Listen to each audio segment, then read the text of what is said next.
Sahabat Dewiku, kali ini kita hadir dalam podcast tentang Desa Wisata Hijau.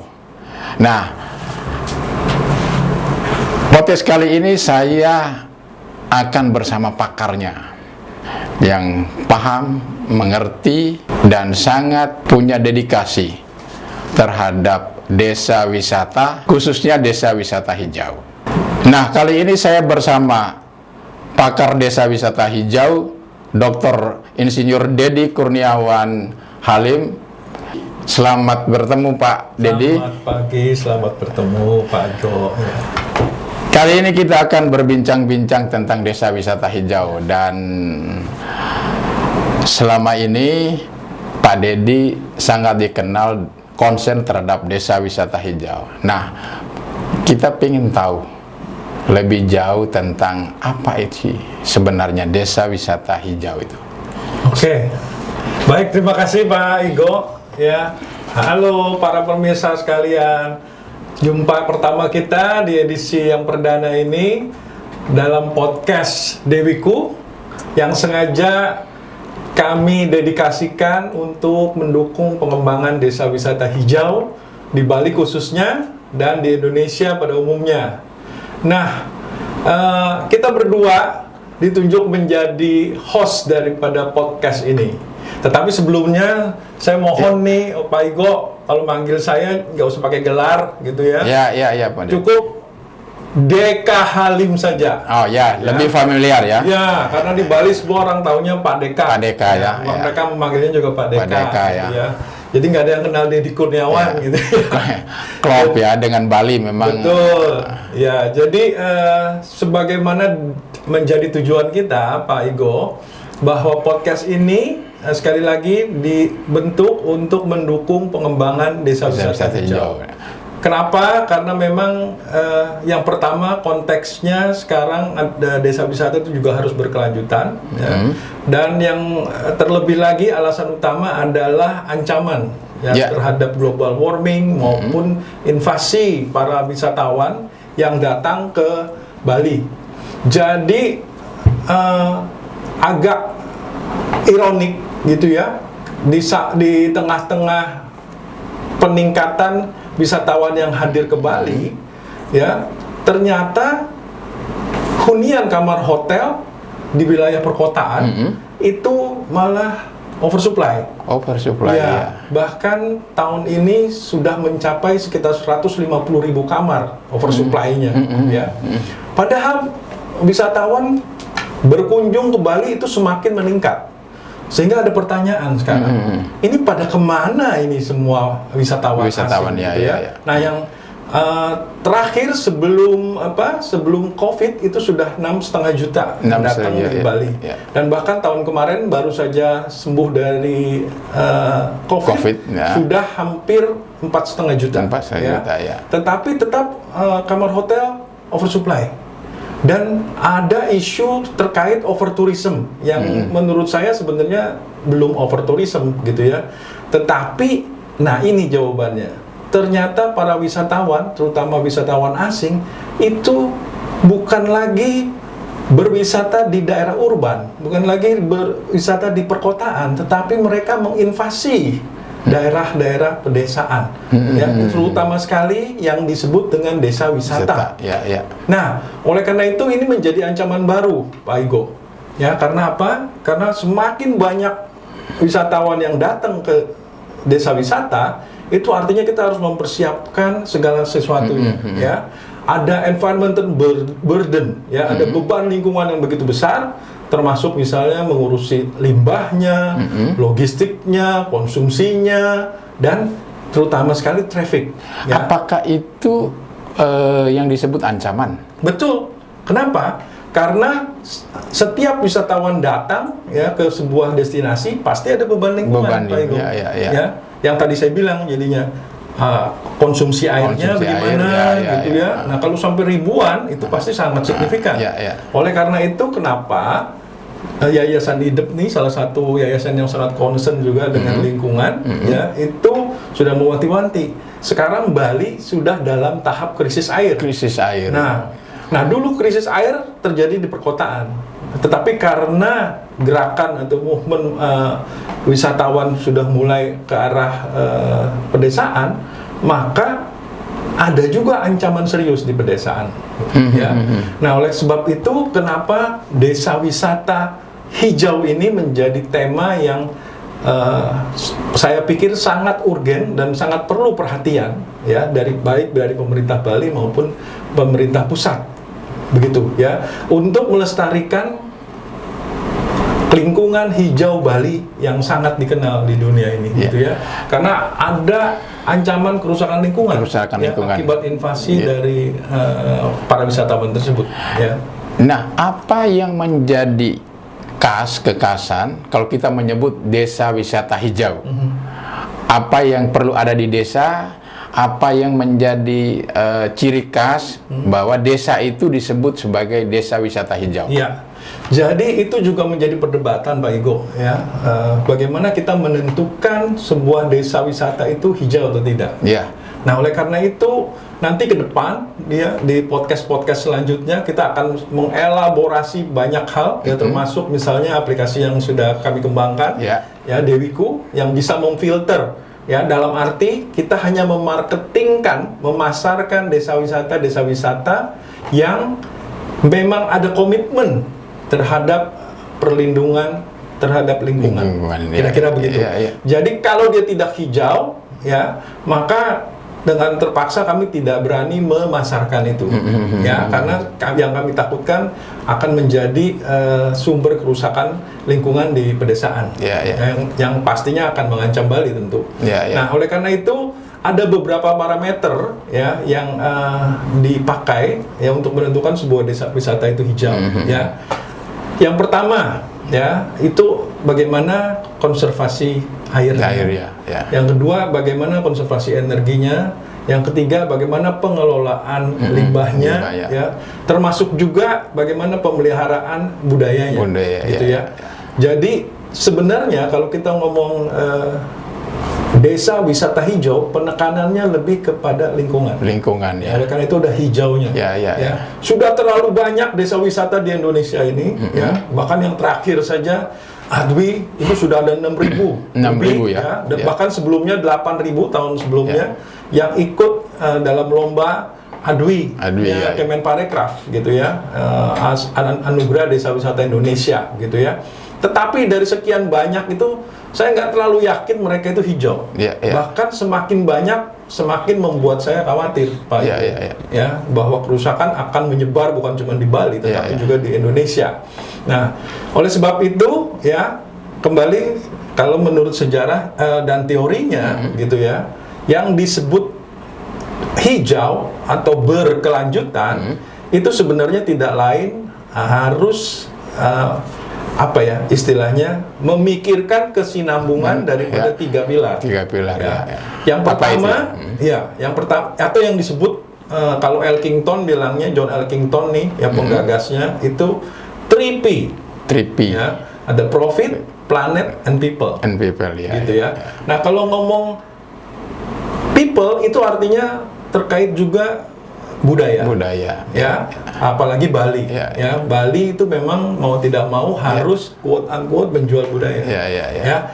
Jadi di desa wisata hijau, ya, parameter budaya, ya, dan juga partisipasi masyarakat desa terhadap perlindungan lingkungan di desanya sendiri itu menjadi salah satu alat ukur, ya, salah satu parameter yang diukur. Lalu kemudian itu dari people, lalu kemudian dari profit, ya. Tentu kita tidak menafikan ya bahwa kalau tidak profit, ya, apapun usaha nggak akan jalan, ya. Apapun usaha nggak akan berkembang, termasuk di dalamnya misalnya pengembangan desa wisata, itu pasti perlu dana untuk mengembangkan, ya. Tapi ingat, ini tidak boleh melangkahi atau justru mendominasi 2P yang lain tadi, gitu ya. Oleh karena itu ada juga parameter terkait dengan P yang kedua ini, profit ya. Nah, P yang ketiga itulah yang sebenarnya menjadi fokus dan penekanan podcast kita. Oke. Yang juga sebenarnya sudah menjadi sebuah ekosistem ya. Jadi bukan cuma podcast aja saya harapkan, karena kita juga ada beberapa unit lagi gitu ya untuk mendukung pengembangan desa wisata yang lestari, yang hijau gitu ya. Nah, P yang ketiga ini atau planet ini terkait dengan lingkungan. Variabel-variabel yang tadi saya sebutkan itulah yang menjadi parameter yang diukurnya. Jadi ada air, ada energi, ada material yang dipakai, kemudian juga ada limbah. Kira-kira begitu. Ya, jadi kalau ketiga P ini kemudian dinilai dan ternyata berada di atas rata-rata, misalnya terkait dengan indikator yang sudah kita buat gitu ya, maka boleh dikatakan desa wisata itu hijau. Kira-kira gitu. Nah, Pak Deka, ini kan kita memulai podcast ini dari Bali, dan kita coba mendedikasikan ini untuk masyarakat Bali, pemerintah daerah Bali. Nah, kita berharap kemudian berkembang ke seluruh Indonesia. Nah, menurut Pak Deka sendiri, kondisi desa, terutama desa wisata, dan lebih spesifik lagi desa wisata hijau di Bali itu seperti apa sebenarnya? Baik, terima kasih. Secara garis besar kalau saya boleh menilai gitu ya, sebenarnya sudah ada perhatian. Ada perhatian ya. Di Bali itu ya, untuk bagaimana desa wisatanya tetap berkelanjutan ya. Nah, saya juga bersyukur ya, karena di belakang kita ada banyak sekali yang mendukung ya, terutama nanti mungkin kita juga akan undang ya Ketua Forkom Dewi ya, Forum Komunikasi Desa Wisata, yang juga sangat concern dengan P yang ketiga tadi, planet ya. Nah, nanti mungkin kesempatan kedua atau kesempatan ketiga kita undang ya ketuanya Pak Mendra ya. Nah, di bawah dia itu ada 238 desa wisata yang sudah ber-SK ya. Tapi terus terang saja kita harus jujur mengakui, dari 238 itu saya masih melihat ya tidak semua komit terhadap lingkungan atau P yang ketiga tadi ya. Nah, ini PR dong berarti. Betul. Nah, nanti mungkin Pak Igo bisa undang Pak Mendra, tanyain strategi-strateginya gitu ya, bagaimana supaya ke 238 per hari ini yang sudah terdaftar di dan punya SK itu menjaga lingkungan. Kira-kira gitu. Bahwa saya melihat ya betul, tidak semua desa wisata yang ada di Bali pun ya itu sudah hijau. Dan bahkan saya melihat ada ancaman serius ya, ketika justru desa wisata ini saat ini malah beberapa itu tidak semua gitu ya, malah ingin membuat hotel misalnya, atau mau mengundang investor yang mau membuat resort misalnya. Nah, itu justru sangat bertolak belakang dengan semangat daripada desa wisata hijau. Desa wisata hijau itu mempromosikan justru homestay atau pondok wisata atau apapun bentuk akomodasinya yang memang milik dari penduduk desa. Yang pertama, dia akan memperkuat P yang kedua, profit tadi sehingga ada dripping down dana luar yang bisa masuk, dana wisatawan yang bisa dibelanjakan gitu di desa wisata. Itu yang pertama. Terus yang kedua, untuk yang P ketiga yaitu planet tidak perlu lagi mengubah ruang hijau itu menjadi beton, menjadi hotel cukup memakai yang sudah ada, rumah-rumah yang dijadikan homestay penduduk. Jadi selain ada spill off ekonominya, juga tetap menjaga lingkungan gitu. Karena di assessment yang kita buat nanti kita mungkin di podcast selanjutnya ada pembahasan khusus terkait dengan assessment yang kita buat dan juga aplikasi yang kita buat yang juga namanya kebetulan sama Dewiku, kepanjangan dari Desa Wisata Hijauku gitu ya. Nah, di situ ada kriteria sebuah desa wisata hijau, sebuah desa wisata baru bisa dibilang hijau kalau at least pembangunannya atau ruang terbangunnya KWT-nya itu di bawah maksimal 30% gitu ya. Jadi di bawah atau maksimal 30%. 30% ya. Di atas 30% itu artinya sudah ada ancaman serius. Kenapa? Karena kemampuan dari ruang hijau untuk melakukan carbon offset, ya, artinya menetralisir, mengimpaskan karbon yang dikeluarkan, yang diproduksi ya oleh desa itu menjadi berkurang, sehingga tidak lagi net zero. Nah, itu istilah baru net zero itu artinya supaya emisi yang keluar ya itu bisa dinetralisir oleh ruang hijau di sekitarnya, kira-kira begitu. Nah, dukungan, kita mau pengen tahu juga dukungan dari pemerintah terhadap pengembangan desa wisata hijau di Bali itu seperti apa? Ya, oke. Beberapa minggu yang lalu saya bertemu dengan Pak Kadis Par kita ya, dan kalau menurut saya Pak Kadis kita ini kita beruntung nih yang di Bali nih ya, karena dia juga punya komitmen ya, termasuk juga Pak Kabid ya, destinasinya ya, Pak Kadis, Pak Cokorda Bagus Pemanyun, dan Pak Kabid, Pak Gus Adi gitu ya. Saya sangat bersyukur tuh karena saya melihat mereka juga mempunyai passion untuk tetap melestarikan Bali. Ya, oleh karena itu kenapa kemudian kami juga berbincang-bincang beberapa waktu lalu untuk coba membentuk apa yang disebut dengan Dewan Desa Wisata Hijau. Dewan Desa Wisata Hijau. Ini merupakan kolaboratif governance body ya, di mana semua stakeholders yang mungkin berkepentingan di dalam pengembangan desa wisata dan untuk menjaga desa wisata itu tetap lestari, ya itu akan duduk di dalamnya. Kira-kira begitu. Nah, dengan demikian ada koordinasi ya agar tetap desa wisata ini tidak, apa istilahnya ya, kalau orang Jakarta bilangnya keblejok gitu jadi ancur-ancuran gitu ya, karena pengembangan wisata yang tidak terencana. Kira-kira gitu, Pak. Rencana itu kapan mulai dibentuk? Dan kira-kira Pak Deka sudah menyebut tadi Dewan Desa Wisata Hijau. Nah, kira seperti apa sebenarnya Dewan? Ya, prinsipnya itu adalah Dewan yang mencoba mengkoordinasi ya segala pembangunan yang terjadi, yang harus terjadi ya di Desa Wisata Hijau, tanpa melupakan perlindungannya kepada lingkungan atau planet itu. Ya, jadi nanti mungkin ada unsur pentahelix di sana. Pentahelix baik governmentnya sendiri ya, mungkin Pak Kadis atau Pak Kabid yang ada di dalam di situ. Lalu kemudian dari akademisi ya, mungkin ahli-ahli desa wisata hijau bisa kita undang masuk juga ke dalam di sana. Juga pemain dalam pengertian bisnismennya.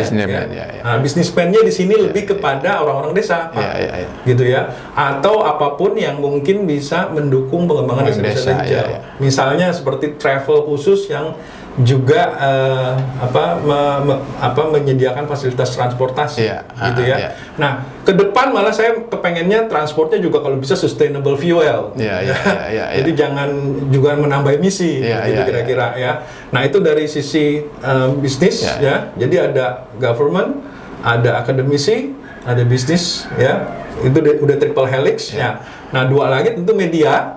Yang pertama ya, inilah eksistensi dan fungsi daripada Pak Igo nih sebagai jurnalis dan sebagai orang-orang media yang juga perlu mendukung gitu ya. Lalu kemudian ada satu lagi yaitu lokal community-nya. Jadi penduduk desanya. Ya, dan terutama mereka yang mempunyai kepentingan di dalam pemeliharaan lingkungan di sana, termasuk yang punya homestay, yang punya atraksi dan segala macam gitu ya. Jangan lupa loh, di desa wisata tuh ada yang namanya koperasi, ada yang namanya BUMDes. Nah, itu juga mungkin bisa disertakan di dalam Dewan Desa Wisata Hijau itu.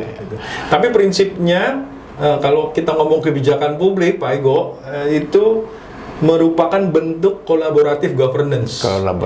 Jadi bukan kolaboratif government, tapi governance. Karena sekarang kebijakan publik saat ini ya, istilah yang dipakai lebih ke governance, tata kelola. Jadi bukan cuma pemerintah saja.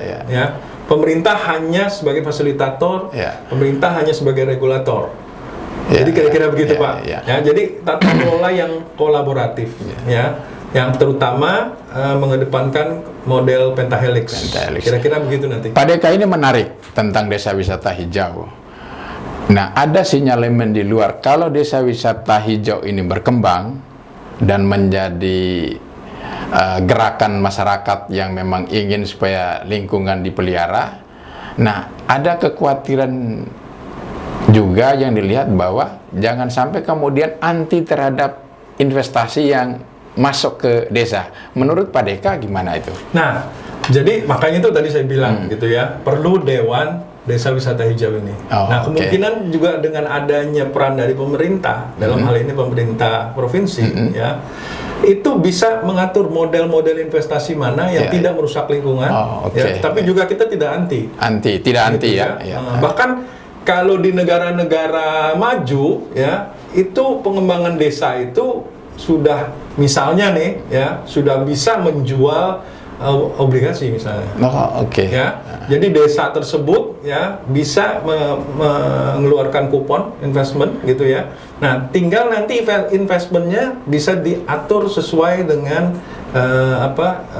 concern kita terhadap perlindungan lingkungan. Kira-kira begitu. Jadi kalau mau bikin apa nih? Nah, dicek dulu. Pembangunan kita sudah 30% belum? Nah, kalau belum 30% berarti masih memungkinkan untuk dibangun yang lain ya.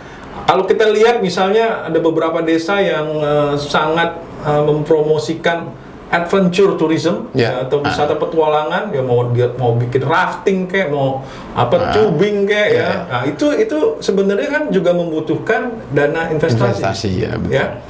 Nah, yang penting adalah jangan bangun hotel di sana gitu ya.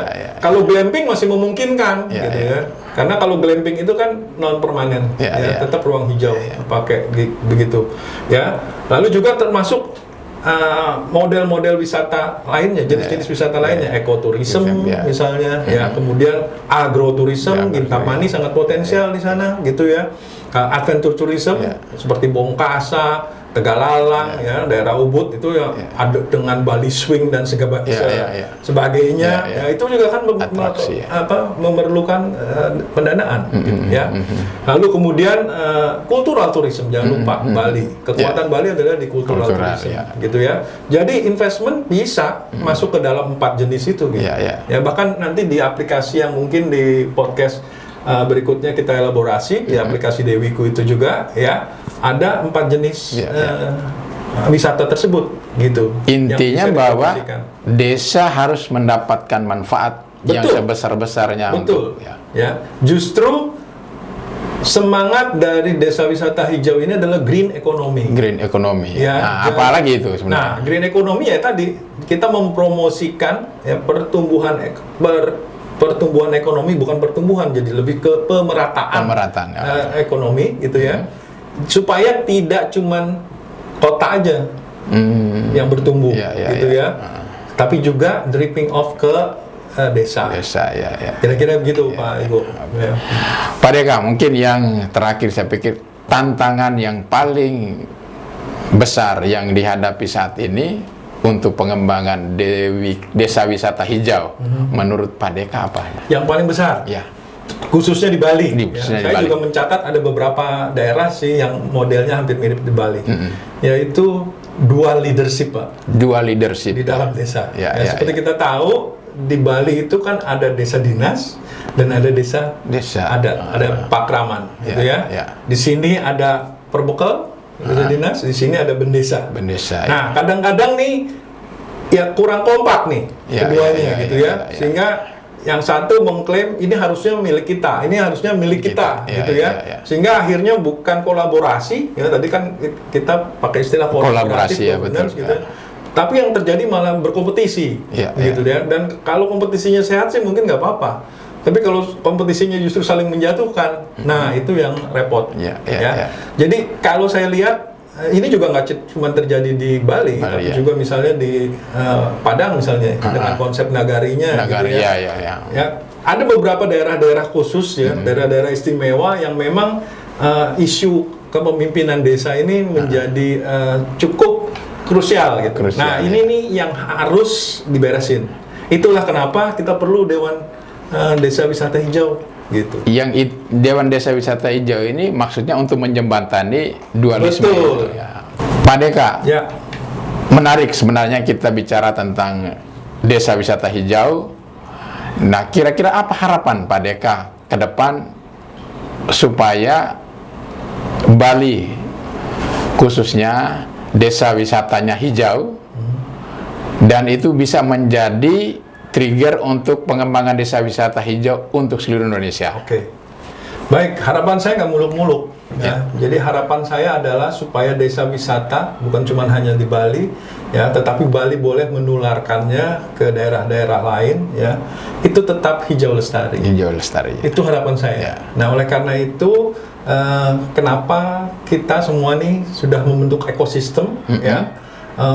Bagaimana supaya isu terkait desa wisata hijau ini tetap digaungkan dan menjadi concern utama, terutama di saat di zaman sekarang ini, gitu ya, di zaman dimana climate change misalnya, ya, menjadi isu global, gitu ya. Nah, apa peran kita, gitu ya, untuk global warming dan teman-temannya itu dan kerusakan lingkungan yang terjadi, gitu ya, terutama juga yang mengancam Indonesia, gitu ya. Oleh karena itu ekosistem yang kita bentuk ini, Pak Igo, bukan cuma sekedar podcast, gitu ya, tapi juga ada pelatihan, ya, ada unit LSP yang akan kita bentuk, ya. Jadi nanti ada pembuatan unit sertifikasi khusus, ya, untuk membentuk atau menghasilkan para manajer atau pengelola, ya, desa wisata yang hijau, ya. Jadi penekanannya yang hijau, gitu ya. Lalu juga ada Center of Excellence, ya, kebetulan ada Runata, Sekolah Tinggi Bisnis Runata ini yang juga mau mendukung, ya, dan juga berkomitmen untuk mendirikan Center of Excellence untuk desa wisata hijau, ya. Lalu di samping itu juga ada Dewan Desa Wisata Hijau yang akan kita bentuk, ya. Lalu kemudian ini ada Asosiasi Desa Wisata Hijau Indonesia yang baru juga terbentuk, ya, yang diharapkan nanti meskipun sekarang mayoritas adalah orang-orang Bali pengurusnya, tetapi ke depan, ya, karena ini bukan profit center, ya, saya berharap nanti orang-orang daerah lain juga ikut, ya, mendukung Asosiasi Desa Wisata Hijau, sehingga asosiasi ini bisa menjadi sarana, ya, untuk kita membahas, ya, segala sesuatu terkait desa wisata hijau. Dan terbentuk di daerah-daerah juga, ya. Ya, pada akhirnya nanti kita arahnya mau ke sana, gitu ya.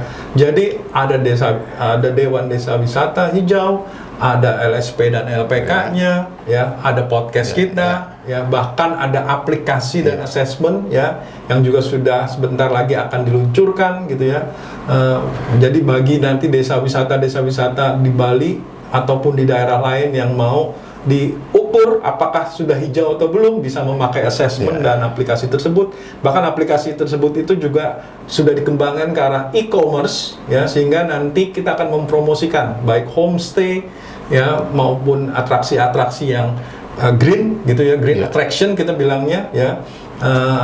Jadi kayak adventure tourism, tetapi yang juga pro lingkungan, gitu ya. Kemudian juga ada nanti katanya Runata juga mau membentuk sebuah program studi, ya, khusus untuk digital dan yang hijau, kira-kira begitu.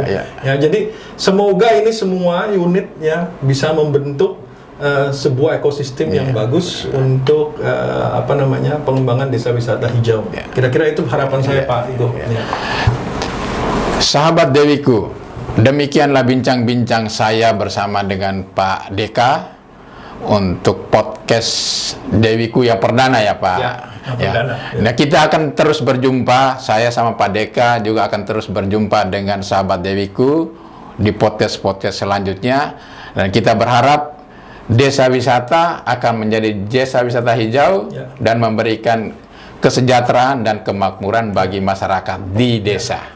Dan jangan lupa, nanti yang akan menjadi tamu bukan kita berdua saja, ya, tetapi semua stakeholders, ya, termasuk juga mungkin investor yang tertarik, ya, baik investor asing maupun lokal yang tertarik dalam pengembangan desa wisata hijau yang pro lingkungan, gitu ya. Bahkan para akademisi pun nanti akan kita undang, gitu ya. Bahkan para perbekal atau para bendesa di desa-desa wisata hijau, ya, akan kita wawancarakan ya, akan sekalian mereka mempromosikan keunggulan-keunggulan Di desa. wisata di desa-desa wisata. Dan itu masing-masing. menarik karena Betul. kita akan bikin podcast itu dari desa. Betul ya. Jadi jangan sampai ketinggalan ya setiap podcast kita, karena tamunya yang akan kita undang pasti akan menarik perhatian sahabat Dewiku. Demikianlah podcast perdana kita hari ini. Semoga bermanfaat dan berguna bagi para pendengar Dewiku dimanapun berada. Salam Dewiku.